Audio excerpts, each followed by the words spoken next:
दोस्तों, अगर हम उस सेक्टर में इन्वेस्टमेंट करते हैं जिस सेक्टर में ग्रोथ के बहुत बढ़िया पोटेंशियल हो, तो बहुत पॉसिबिलिटी है कि वो सेक्टर और उसके साथ में अगर हमारा स्टॉक भी अच्छा है तो फ्यूचर में हम वेल्थ क्रिएट कर सकते हैं। ऐसे ही एक बढ़िया स्टॉक के बारे में बात करेंगे, ऐसे ही एक बढ़िया सेक्टर के बारे में बात करेंगे जिसके फिलहाल ही गवर्नमेंट ने उसके ऊपर फोकस किया है और NLP डिक्लेयर की है, और जिसकी वजह से इंसेंटिव का बेनिफिट इस सेक्टर को और इससे रिलेटेड जो स्टॉक है उन सबको मिलेगा। तो आइए देखते हैं क्या है NLP। Let's see the NLP। ये गवर्नमेंट ने 2022 में एक NLP स्कीम लॉन्च की है, जिसके तहत जो भी लॉजिस्टिक कंपनियां हैं, यानी अपनी इंजीनियरिंग हो गई या फिर ट्रांसपोर्ट फैसिलिटी हो गई, उसको कैसे गवर्नमेंट जो है इम्प्रूव कर सकता है, इसका जो गोल है वो गवर्नमेंट ने रखा है। देखते हैं क्या है गवर्नमेंट का गोल और उसे कैसे अचीव करेंगे। गवर्नमेंट ने गोल रखा है कि logistic cost have to be cut by half near a global benchmark by 2030। मतलब अपनी अभी जो भी लॉजिस्टिक कॉस्ट जाती है, मतलब अगर 100 रुपीज़ की हम अगर कोई भी गुड्स सेल करते हैं तो वो सेल करने के लिए हमें अगर उसके 15 rupees near about 14 to 18 rupees हमें पे करने पड़ते हैं। बाकी के कंट्री में जो है वो कॉस्ट जो है नियर अबाउट 50% लेस है, मतलब जस्ट ओनली 8%, मतलब 100 से 8 रुपीज़ ओनली कॉस्ट है, और अपनी जो है नियर अबाउट 16%।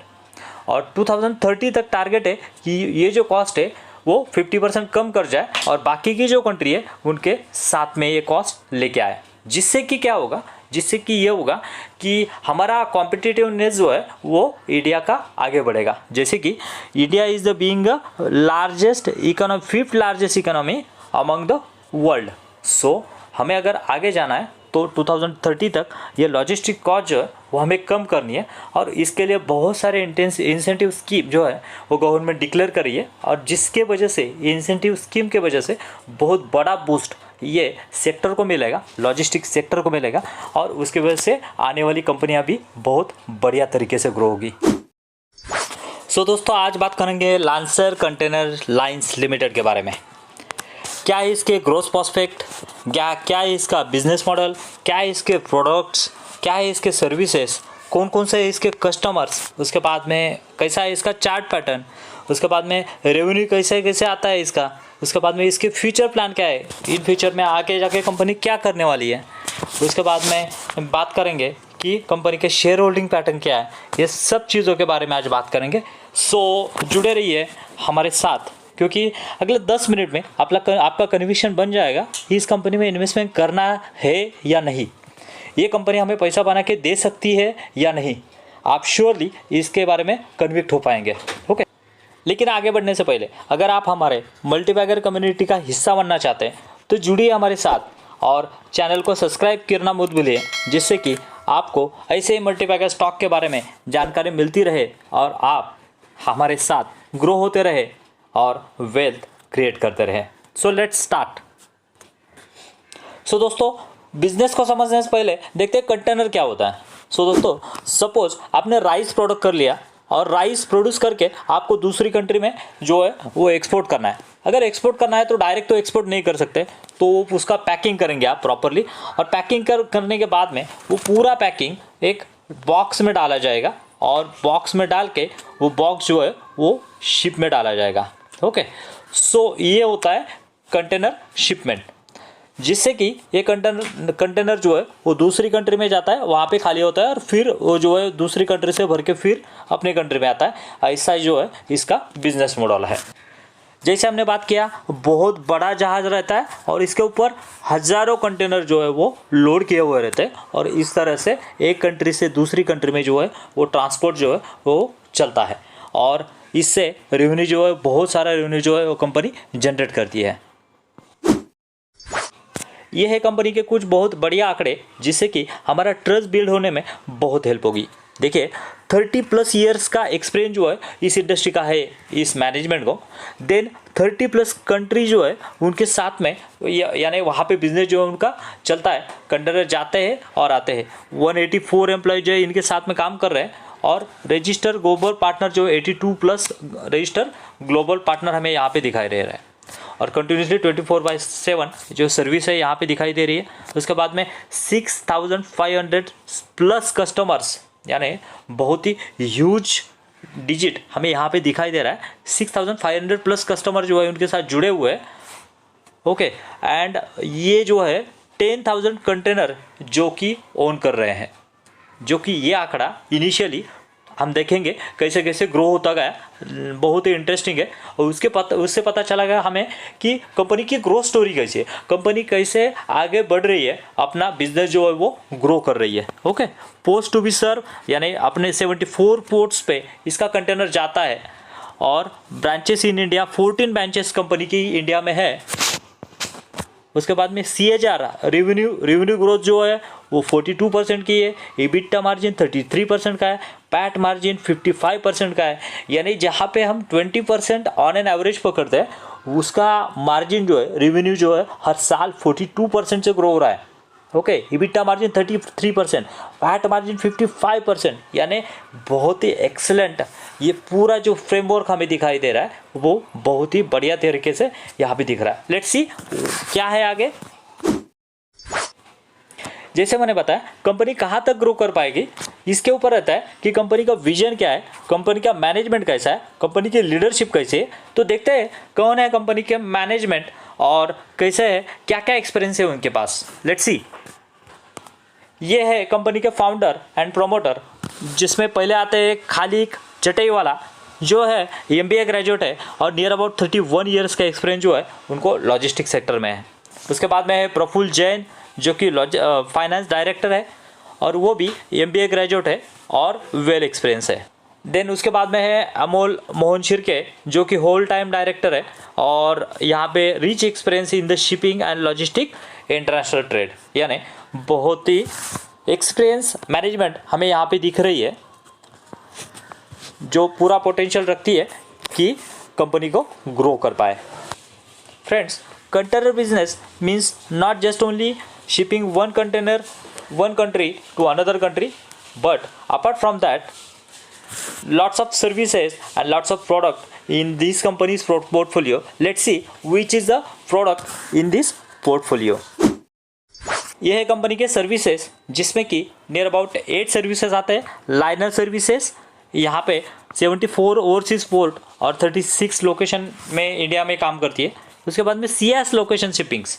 ओके, इसमें जो है नियर अबाउट पूरी एशियन कंट्री जो है इसमें इंक्लूड है, और CIS connect global private limited. उसके बाद में प्रोजेक्ट एंड फ्रेट फॉरवर्डिंग का काम भी ये कंपनी करती है। और प्रोजेक्ट बेस मतलब अगर समझो कोई एयरपोर्ट बन रहा है या फिर कोई जो है यहाँ पे रेलवे स्टेशन बन रहा है, सो उसके लिए जो मटेरियल लगता है वो भी शिपिंग करने का काम जो है ये कंपनी जो है वो करती है। ये प्रोजेक्ट बेस्ड काम होता है। उसके बाद में शिपिंग सॉल्यूशन भी देती है। उसके बाद में शिपिंग सॉल्यूशन है अफ्रीका, हिटरलैंड। उसके बाद में कंटेनर का ट्रेडिंग भी ये काम करती है।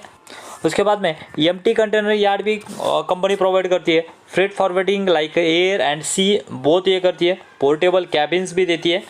ये जो है ये कंपनी का बिजनेस जो है हमें दिखाई दे रहा है। ओके, सो दोस्तों, कोई भी कंपनी ग्रो कब करती है? जब उसके क्लाइंट जो है वो रिटर्न रहते हैं, जब उसके क्लाइंट जो है वो ग्रो करते हैं और उसके क्लाइंट जो है बड़े बड़े क्लाइंट और ट्रस्टेड क्लाइंट होते हैं। सो लेट्स सी कंपनी का क्लाइंट कैसे, उसके ऊपर हमें ट्रस्ट होगा कि ये कंपनी जो है आगे जाके ग्रो करेगी या नहीं करेगी। लेट्स कंपनी के क्लाइंट में अगर देखा जाए तो पहला है रिलायंस, जो कि बहुत बड़ा ब्रांड है। उसके बाद में JSW स्टील है। उसके बाद में विराज प्रोफाइल्स है और उसके बाद में जिंदाल है and many others reputed company which is associate with this company. Okay, company का मेन फोकस किसके ऊपर है, मतलब कंपनी की बिजनेस स्ट्रैटेजी क्या है, आइए देखते हैं। Focus the increase the number of container for the trade. मतलब जैसे हमने देखा कि 2011 में just only 50 containers company hold करती थी, लेकिन नियर अबाउट 21 में ये कंटेनर्स बढ़ के अराउंड कितने हो गए, 10,000 हो गए। मतलब बहुत बढ़िया जो है वो कंपनी ने अपने कंटेनर्स को ग्रो किया। इंक्रीज ग्लोबल फुटप्रिंट, मतलब पूरे वर्ल्ड वाइड उनको अपना प्रेजेंस जो है बनाना है, collaborating with the new partners मतलब न्यू पोर्ट्स, न्यू कस्टमर के साथ में कोलैबोरेट कर सकते हैं, जिससे कि इसके कंटेनर जो है वो दूसरी कंट्री में जाए और वहाँ से भी भर के फिर उसको बिजनेस मिले, जिससे कि जो है बिजनेस रोटेट होता रहे। Creating the customise container as per the customer specification, मतलब कभी कभार ऐसा रहता है कि कंपनी को कस्टमर को रिक्वायरमेंट रखती है कि अलग से उसके लिए कंटेनर डिज़ाइन करे, और कंपनी क्या करती है उसके हिसाब से कंपनी अगर कंटेनर डिज़ाइन करती है तो उसका प्रॉफिट मार्जिन जो है वो बहुत बड़ा रहता है। सेकंड थिंग, कस्टमर जो है उसके साथ में कंटिन्यूसली एसोसिएट होते हैं, क्योंकि उस हिसाब से कंपनी जो है अपने आप को कस्टमर को सर्विस दे रही है। Got it. Increasing the customer base through the deeper market penetration, elaborating on the bulk product department and focus the creating strong team working the professional worldwide। मतलब अगर उनकी टास्क फोर्स अच्छी है तो वो सर्विस अच्छी दे पाएंगे, अगर सर्विस अच्छी दे पाएंगे तो अपने बिजनेस को ग्रो कर पाएंगे। ओके सो दोस्तों, ये तो हो गया कंपनी की बहुत सारी चीज़ें हमने देखी। उसमें अभी देखते हैं रेवेन्यू ब्रेकअप कैसा आता है। Company generating the revenue from the sales product and container कितना आता है, just only 2%। And the sales and services से कितना रेवेन्यू आता है, नियर अबाउट 98% जो रेवेन्यू है वो सेल्स एंड सर्विसेज से आता है, जो कि कंटेनर का कंपनी रेंट लगाती है या फिर उसके चार्जेस अप्लाई करती है। कंपनी के एक्सपेंशन में बारे में देखते हैं। कंपनी जो है जैसे मैंने बोला कि 1100 प्लस जो है कंटेनर ओन करती है and it's further expect to 3000 container through the ownership और द लॉन्ग टर्म लीज। मतलब ये जो है 2023 में 3000 कंटेनर इंक्रीज करने का कंपनी का प्रोजेक्शन है। सो नियर अबाउट 14,000 जो है वो एट द एंड ऑफ 2020 तक कंपनी का हो जाएगा, जिससे कंपनी का बिजनेस ग्रो हो पाए। आइए देखते हैं कंपनी का फंडामेंटल्स क्या बोलता है। कंपनी का मार्केट कैप जो है जस्ट ओनली 853 करोड़ का है, यानी ये कंपनी जो है ये स्मॉल कैप कंपनी है। उसके बाद में कंपनी का करंट प्राइस है 138, जो कि कंपनी का हाई था 259। चार्ट में हम देखेंगे कि कंपनी का लो और हाई के बारे में। देन कंपनी का आरओसी और आरओई देखिए। आरओसी जो है वो 42.5 यानी 20 जहाँ पे बेंचमार्क माना जाता है उससे डबल, और कंपनी का आरओई जो है वो 47.4 यानी ये भी जो है नियर अबाउट 2.5 टाइम कंपनी का आरओई जो है हमें दिख रहा है। उसके बाद में पी रेशियो देखते हैं। कंपनी का पी 19 का है, इंडस्ट्री पी जो है वो 26 का है, और हम अगर पीजी रेशियो देखते हैं जो कि बिलो 1 होना चाहिए वो जो है 26 का है, यानी बहुत ही अंडर वैल्यूड ये कंपनी दिख रही है। उसके बाद में कंपनी की अच्छी बातें नहीं देखेंगे, उसका डार्क साइड भी देखेंगे, जो कि कंपनी का डेट टू इक्विटी रेशियो है जो कि 2.06 है, यानी जो कि 1 होना चाहिए या फिर 1.5 होना चाहिए, ये जो है 2 टाइम्स है। लेकिन ये क्यों बढ़ा है, ये भी इसके पीछे भी एक लॉजिक है। जिस तरह से कंपनी ने अपने कंटेनर्स जो है वो इंक्रीज़ किया हुआ है, वो इंक्रीज़ करने की वजह से बहुत ज़्यादा कैपिटल की रिक्वायरमेंट है। सो इसने जो है कंपनी ने डेप्ट उठाया बैंक से। सो डेप्ट टू इक्विटी रेशियो जो है हमें 2 दिख रहा है। लेकिन जिस तरह से कंपनी बिजनेस कर रही है, आई होप ये डेप्ट जो है वो इन फ्यूचर में कम हो सके। ओके, देन ये और एक बहुत बढ़िया चीज़ हमें दिख रही है यहाँ पे, सेल्स टू ग्रोथ रेशियो 50%। मतलब हर साल कंपनी जो है 50% अपना बिजनेस जो है ग्रो कर रही है। प्रॉफिट 75% से हर साल कंपनी जो है अपना प्रॉफिट जो है वो ग्रो कर पाई है। उसके बाद में कंपनी फ्री कैश फ्लो भी जनरेट कर पा रही है। उसके बाद में रिटर्न ऑन एसेट अच्छे है कंपनी के, ऑपरेटिंग प्रॉफिट मार्जिन अच्छा है। क्वार्टरली सेल्स ग्रोथ इस क्वार्टर में कम हुआ है, जो कि कंपनी का प्राइस जो है वो डिक्लाइन होने के पीछे ये रीज़न है। EBITDA मार्जिन जो है वो 13.2। कोई भी कंपनी आगे जाके ग्रो करेगी नहीं करेगी इसके ऊपर रहता है कि कंपनी का रिजल्ट कहते हैं। सो देखते हैं कंपनी का result, quarterly result and yearly result कैसा है। Let's see. क्वार्टरली रिजल्ट की बात की जाए तो इस क्वार्टर कंपनी ने 136 करोड़ बनाए, जो कि लास्ट ईयर थे 154 करोड़ और लास्ट क्वार्टर थे 196 करोड़। यानी year and year and quarter on quarter हमें क्या दिख रही है, सेल्स में डिप दिख रही है, और इसी डिप के वजह से हमारा शेयर प्राइस जो है वो नियर अबाउट 50% जो है वो डाउन है। लेकिन इसमें पूरी पॉसिबिलिटी है कि इन फ्यूचर में जाके कंपनी जो है अपना सेल्स ग्रो कर पाए, क्योंकि जैसे जैसे कंटेनर बनेंगे वैसे ही कंपनी का सेल्स जो है वो ग्रो होगा और कंपनी का NLP का जो फ़ायदा है इस कंपनी को बहुत ज़्यादा मिलने वाला है। और जब फ़ायदा मिलेगा, इंसेंटिव का अमाउंट मिलेगा, उसके प्रॉफिट में जो है वो जंप दिखाई देगी। लेट्स सी कंपनी का प्रॉफिट क्या बोलता है।